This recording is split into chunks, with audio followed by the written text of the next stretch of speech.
দীর্ঘদিন দ্বিপাক্ষিক সিরিজ না হয় আন্তর্জাতিক টুর্নামেন্ট ছাড়া ভারত পাকিস্তান ম্যাচ এখন আর দেখা যায় না।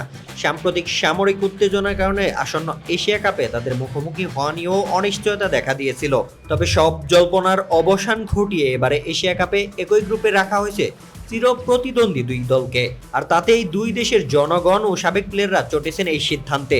সম্প্রতি সাবেক ক্রিকেটারদের ওয়ার্ল্ড চ্যাম্পিয়নশিপ অব লিজেন্ডসে ভারতীয় কয়েকজনের আপত্তির কারণে পাকিস্তানের বিপক্ষে ম্যাচ বাতিল করা হয়েছিল। সেই বিতর্কের রেশ কাটতে না কাটতে জাতীয় দলের প্রতিযোগিতায় মুখোমুখি হচ্ছে ভারত পাকিস্তান। আর এই বিষয়টি ঘিরে মিশ্র প্রতিক্রিয়া জানিয়েছেন দুই দেশের সাবেক ক্রিকেটাররা।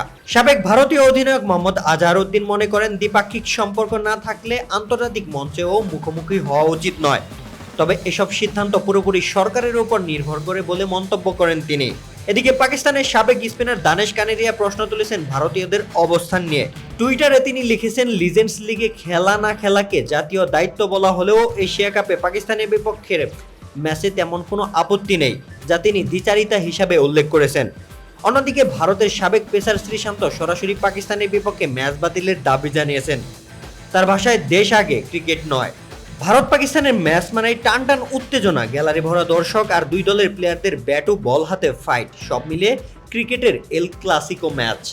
আগামী 9 সেপ্টেম্বর সংযুক্ত আরব আমিরাতে শুরু হবে এশিয়া কাপ। বহুল আলোচিত ভারত পাকিস্তান ম্যাচটি মাঠে গড়ানোর কথা 14 সেপ্টেম্বর।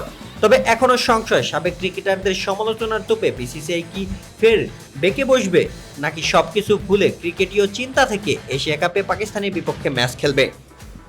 রোশন মনির, আলটিমেট স্পোর্টস।